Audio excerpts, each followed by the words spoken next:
Morning all of you. उम्मीद करते हैं कि आप सभी अच्छे होंगे, बेहतर होंगे। चलिए आज का जो सेट स्टार्ट करेंगे मैथ सेट 90 है ना। और 90 जो है इसमें 10 में से 10 प्रश्नों को देखेंगे जो कि आपको टेस्ट के रूप में मिल चुका है। ठीक है, और ये 10 में से 10 कौन लाते हैं ये देखेंगे। 10 प्रश्न है।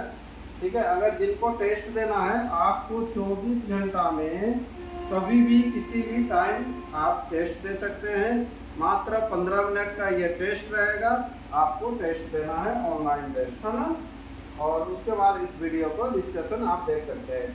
जो नए यूजर है सिंपल ये व्हाट्सएप नंबर दिया गया है, इसमें लिखिए कि मुझे टेस्ट देना है तो आपको आईडी पासवर्ड मिल जाएगा और आप भी कंटिन्यू टेस्ट दे सकते हैं। तो आज का पहला प्रश्न स्टार्ट करते हैं। पहला प्रश्न क्या है देखिए, एक छोटा सा सिंपल सा प्रश्न है। क्या है, 90 किलोमीटर प्रति घंटा उतना ही है जितना यहाँ पर देखो ये चेंज जो किया जाता है 90 किलोमीटर प्रति घंटा को मीटर पर सेकेंड में, उसके लिए क्या करते हैं 5/18 से गुना करते हैं। ठीक है, 18 पचे हो जाएगा 90 और 5 पचे कितना 25 मीटर पर सेकेंड। ऑप्शन देख लीजिए, ये होगा 25 मीटर पर सेकेंड। ऑप्शन बी इसका राइट आंसर करेंगे। आज का पहला प्रश्न जो कि बिल्कुल छोटा सा प्रश्न था। Next question, question number 2। एक रंगीन टीवी सेट है ये जिसका कि इतना रुपये में उपलब्ध है ना, इतना रुपये में मिल रहा है। 13,440 रुपया में मिलता है, जिसमें विक्रय मूल्य कर शामिल है। जिसमें विक्रय मूल्य का जो टैक्स लगता है वो टैक्स भी शामिल है। यदि टीवी सेट का मूल्य लागत 12,000 है, मतलब इसका जो ओरिजिनल प्राइस है ये कॉस्ट प्राइस 12,000 है और बेचते हैं तो 13,440 लगता है क्योंकि उसमें टैक्स इंक्लूड है ना। तो विक्रय मूल्य की कर दर क्या है, तो ये जो विक्रय मूल्य का जो रेट जो है वो क्या है पूछ रहा है आपको। सिंपल है, देखिए कितना ज्यादा में बेच रहे हैं वो देखिए। तो 1,440 रुपया ज्यादा में बेच रहा है, ये लाभ बट्टा नीचे में हो जाएगा ये क्रय मूल्य। प्रतिशत निकालना है तो गुना कर लेंगे 100। ये 3 जीरो ऊपर का, नीचे से 3 जीरो काट दीजिए, 12 से कट जाएगा। 12 का स्क्वायर होता है 144, यानी कि 12% ये आंसर आ जाएगा। ऑप्शन इसका भी बी ही आंसर हो जाएगा। ठीक है, चलिए नेक्स्ट प्रश्न की ओर बढ़ते हैं। अगला क्वेश्चन ये समझ में आ गया होगा। नेक्स्ट क्वेश्चन, क्वेश्चन नंबर 3 क्या है। दो साझेदार एक व्यवसाय क्रमशः जो है स्टार्ट करते हैं 9,000 रुपया और देख लीजिए 10,500 रुपया लगाकर ये स्टार्ट करते हैं। जो जैसे पूंजी लगाएगा वो फायदा भी उसी के आधार पर दोनों बांटेगा है ना। चलिए, अब यदि पूंजी निवेश के अनुपात 6,500 रुपया का लाभ बांटना पड़ता है तो दूसरे साझेदार को कितना मिलेगा, सेकेंड वाला को कितना मिलेगा ये देखेंगे। चलिए, तो दो साझेदार है ए और बी ले लेते हैं। ए अपना लगाया ये 9,000 रुपया और बी जो लगाया 10,000 कितना ये 500 रुपया ना। ये डबल जीरो काट लीजिए। ठीक है, काटना है तो काट सकते हैं, 5 से काट सकते हैं ना, नहीं तो फिर लिख देते हैं। टोटल जो हो जाएगा 105 और इधर 90 यानी कि 195। 195 के बराबर दिया हुआ है 6500। ये 6500। तो आपको निकालना है द्वितीय साझेदार को मिलेगा कितना मिलेगा, तो द्वितीय साझेदार को कितना है 105 है। तो 105 के बराबर कितना, ये क्रॉस गुना करके हम लोग इसका मान निकाल लेंगे। ठीक है, चलिए सिंपल 5 से काटेंगे तो ये 21 हो जाएगा है ना। यहाँ पर 5 से काट लेते हैं, 5 किया हो जाएगा 15, 15 होने से 5 लूँगा है ना 45। ठीक है, चलिए अब कितना से जाना चाहिए, ये 13 से 13 किया 39, 13 बचे हो जाएगा 65। ठीक है, और ये 3 से जब काटिएगा तो 3 सत्ते हो जाएगा 21, 7 बचे 35 और ये डबल जीरो 3,500 ये आंसर हो जाएगा। ऑप्शन दिखेगा, ऑप्शन बी ये राइट आंसर होगा ये प्रश्न नंबर 3 का। ठीक है, चलिए समझ में आ रहा है। नेक्स्ट अगला प्रश्न बढ़ते हैं, क्वेश्चन नंबर 4। क्वेश्चन नंबर 4 देखिए क्या कह रहा है। आनंद अपनी आय का जो है ना 75% खर्च करता है, 75% खर्च करता है। ठीक है, और शेष जमा करता है यानी कि बचत होता है। यदि उसकी आय में 20% वृद्धि हो जाती है तो पहले कुछ आय रहेगा, फिर अब जो है आय में 20% का वृद्धि होगा। ठीक है, तो ये 2 स्टेप में करेंगे। पहले एक आय रहेगा तो पहले का 1 लेंगे, दूसरा क्या होगा और लेंगे, ठीक है। चलिए तो पहले का जो है आय आप ले लीजिए। पहले मान लीजिए आय 100 था, इनकम जो था 100 था, तो खर्चा कितना करता था, देखिए 75% खर्च करता था। तो आय था 100, खर्च करता था 75, तो बचत ऑटोमेटिक आ जाएगा कितना, बचत हो जाएगा ये 25 हो जाएगा, 25 होगा ना। अब देखिए आय 20% बढ़ जाता है तो 120 हो जाएगा, आय 20% वृद्धि होता है तो ठीक है। तो बचत राशि में कितने परसेंट का वृद्धि होगा, तो बचत कितना आएगा उसको निकालेंगे, ठीक है। तो पहले तो खर्चा करेगा, आय जब 120 हुआ तो फिर 120 का 75% वो खर्चा करेगा। 75% मतलब हो जाएगा ये 3/4, 4 से काटिएगा, 4 तिया 12, 30 तिया हो जाएगा 90, 90 खर्चा करेगा ये। तो 90 अगर खर्चा कर दिया तो बचा कितना, बचत जो हो जाएगा आय माइनस खर्च इक्वल टू बचत, है ना। तो बचत कितना हो जाएगा देख लीजिए, यहाँ पर आपको दिखेगा कितना बचत होगा 30।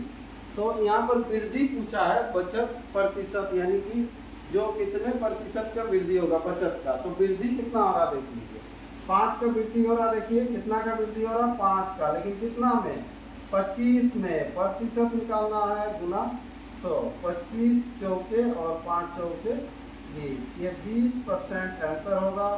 ऑप्शन है आपके सामने ये बी, ऑप्शन कर दीजिएगा राइट आंसर, है ना। चलिए नेक्स्ट अगला प्रश्न की ओर बढ़ते हैं, क्वेश्चन नंबर 5। क्वेश्चन नंबर 5 क्या कहता है, देखिए वृत्त की परिधि दिया हुआ 4 फीट। वृत्त का परिधि जो होता है क्या होता है, वृत्त का परिधि 2 पाई r होता है। वृत्त का परिधि क्या होता है 2 पाई r इक्वल टू दिया हुआ 4 फीट, कितना 4 फीट ये दिया हुआ है। यदि इसकी परिधि 8 फीट कर दी जाए तो 8 फीट करेंगे, परिधि 8 फीट करेंगे, तो पहले 4 फीट था, अब 4 फीट से जैसे ही ये 2 पाई r जो है ये हो जाएगा कितना 8 फीट होगा। तो यहाँ पर देख लीजिए क्या किया था, गुना 2 हो गया, डबल हो गया। तो डबल जब होगा तो इधर भी कोई ना कोई चीज बढ़ेगा डबल, तब तो ये होगा। तो इधर क्या हो रहा है, ये r को 2 गुना कर सकता है, ठीक है। फॉर्मूला तो वही होता है 2 पाई, पाई तो रहेगा ही दोनों में, तो r को वो क्या कर दिया 2 गुना, और r को अगर 2 गुना कर देगा तो इधर भी डबल हो जाएगा।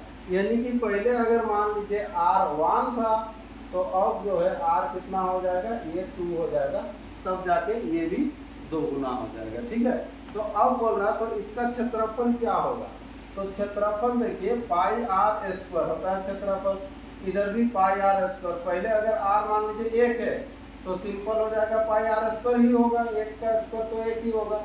अब देखिए यानी कि पाई भी लिख सकते हैं, ठीक है। और इधर r स्क्वायर यानी कि 2 का स्क्वायर क्या हो जाएगा 4, इधर 4 पाई हो जाएगा और इधर हम लोग लिखेंगे 1 पाई। हाँ ये r का मान बैठाएंगे तो ये तो 1 पाई ही होगा ना। तो अब जो है ये कितना गुना हो जा रहा है, देखो 4 गुना। ये सिंपल ना आप लोग सोच के भी कर सकते हैं, ये कुछ नहीं है, ठीक है। यहाँ पर देखिए परिधि में r जो रहता है नॉर्मल रहता है, 4 पी था 8 पी हुआ, मतलब 2 गुना हुआ, r को 2 गुना किया।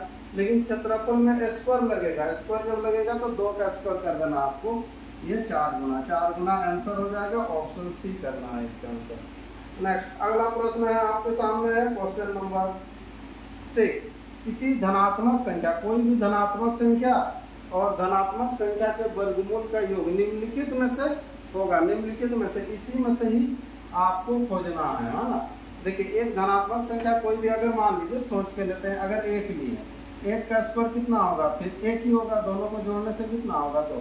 इस तरह से अगर 2 लेते हैं धनात्मक संख्या तो 2 है, 2 का स्क्वायर कितना होगा 4, तो यहाँ पर आंसर हो जाता है इस समय 6। देख लो 6 है कि नहीं, देखिए ऑप्शन में 6 है। अगर मान लीजिए 3 लेते हैं तो 3 का स्क्वायर कितना होगा 9, 9 3 कितना हो जाएगा फिर ये 12, डबल डिजिट में भाग रहा है, डबल डिजिट में कोई नहीं है, ये आंसर करना है आपको, ठीक है। तो आंसर कौन सा हो जाएगा ये। चलिए अगर वो संख्या क्या पूछता तो 2 होता, संख्या क्या पूछने से 2 होता है। किसी धनात्मक संख्या और धनात्मक संख्या का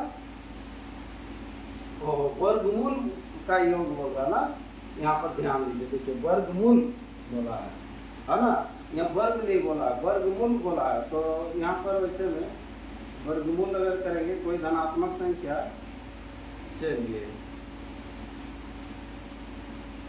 हाँ तब तो बड़ा संख्या होगा। अगर मान लीजिए संख्या लेते हैं 4, ठीक है, और ये √4 ये होता है वर्गमूल, वर्गमूल करेंगे तो 4 + 2 = 6। आंसर 6 ही होगा, लेकिन हाँ संख्या क्या है बोलने से 4 हो सकता है। यहाँ जैसे अगर केवल वर्ग करेंगे तो हो जाएगा संख्या 2 होता है ना, संख्या क्या होता, संख्या का बात करेंगे तो 2। अगर वर्गमूल किया जाए तो संख्या हो जाएगा 4, ठीक है, लेकिन आंसर तो दोनों में 6 ही आएगा। कितना आएगा? 6 आएगा, तो 6 आंसर होगा, ठीक है। यहाँ वर्गमूल वर्ग पहले कर रहे थे, वर्गमूल करना है ना। चलिए दोनों तरफ से भी अगर बनाया भी होंगे ना तो सही भी हो गया होगा, ठीक है। समझ में आ गया प्रश्न, है ना। नेक्स्ट अगला प्रश्न, कोई धनराशि साधारण ब्याज से 8 वर्ष में दोगुनी हो जाती है। देखो साधारण में बोल रहा दोगुनी हो जाती है। लेट t बराबर 100 लीजिएगा तो यहाँ पर a = 200, यानी कि SI जो हो जाएगा कितना 100। तो ये 100 के लिए कितना वर्ष लग गया आपको? 8 वर्ष, है ना। 8 वर्ष में क्या हो जाता है? दोगुनी। वही धनराशि कितने वर्ष में तिगुनी होगी? तो तिगुनी के लिए आपको ब्याज चाहिए 200, ठीक है। ये टाइप में पूरा विस्तृत रूप से किए हैं।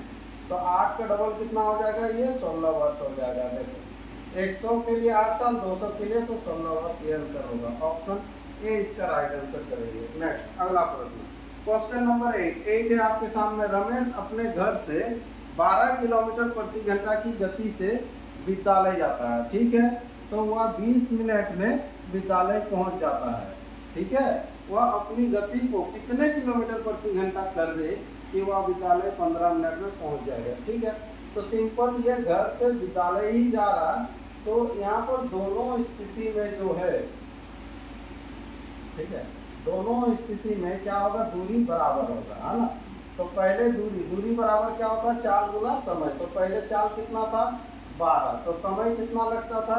20 मिनट लगता था। ये समय को घंटा में भी चेंज करेंगे, लेकिन कुछ फर्क नहीं पड़ेगा क्योंकि उधर भी मिनट में दिया है। तो अब जो है चाल क्या होगा कि 15 मिनट में पहुंच जाएगा बोल रहा, तो चाल बढ़ेगा, है ना। ऑटोमेटिक जान में पहले 20 मिनट लगता है और 15 मिनट में पहुंचना है, तो चाल तो बढ़ेगा ही, ठीक है। इसको काट लीजिए, 5 × 15, 5 × 20, फिर ये 3 से काट लेंगे, 3 × 12, x बराबर हो जाएगा 16 किलोमीटर प्रति घंटा। ऑप्शन आपके सामने है, ए इसका राइट आंसर करना है, ठीक है। चलिए ये क्वेश्चन नंबर 8 था। नेक्स्ट बढ़ते हैं अगला क्वेश्चन की ओर, और क्वेश्चन नंबर 9 क्या देखिए। किसी संख्या को 119 से, ये तो बार बार आता है एग्जाम में, 119 से भाग देने पर 19 शेष बचता है, तो 17 से ये जो शेष जो बच रहा ना, उसी को सिंपल भाग दीजिएगा कि इसको 17 से भाग देने से कितना शेष बचेगा। तो ये 2 आंसर आपके सामने होगा, ठीक है। ये एलसीएम एक्सेप्ट से रिलेटेड प्रश्न है, बहुत ज़्यादा पूछता है, मिलता है। ये हमेशा ऐसे ही रहेगा, तो इसका जो शेषफल जो बचता है इससे भाग दे देना है आपको, है ना, क्योंकि 17 का पहाड़ा में 119 आएगा इसी। अगला, एक खंबे का 2/5 भाग कीचड़ में, है ना। कोई भी खंबा है उसका 2/5 भाग जो है कीचड़ में, 3/10 भाग पानी में तथा 3 मीटर सतह से ऊपर है, तो खंबे की ऊंचाई क्या है? तो खंबे की ऊंचाई ले लीजिए, जो बाई में उसका एलसीएम करके ले लीजिए। मान लीजिए खंबे की ऊंचाई 50 है, कितना है? 50 है। अब 50 का जो है आपको ये इस तरह से हम लोग बांटेंगे, देखिए 3 पार्ट में है ना। 50 एक खंबे का 2/5 भाग कीचड़ में, 2/5 भाग कीचड़ में, हाँ। तो 50 का 2/5 भाग कीजिएगा तो कितना हो जाएगा? 20। ये 20 कीचड़ में, फिर बोल रहा है देखिए 3/10 भाग, इसका जब 3/10 भाग करेंगे, 5 किया कितना हो जाएगा? ये 15, ठीक है। और बाद बाकी जो 3 मीटर सतह से ऊपर है, ये कांस्टेंट में दे दिया 3 मीटर आपको। फिर तो यहाँ पर शेष जो हो जाएगा, जो बचेगा, तो 20 और 15 कितना हो गया?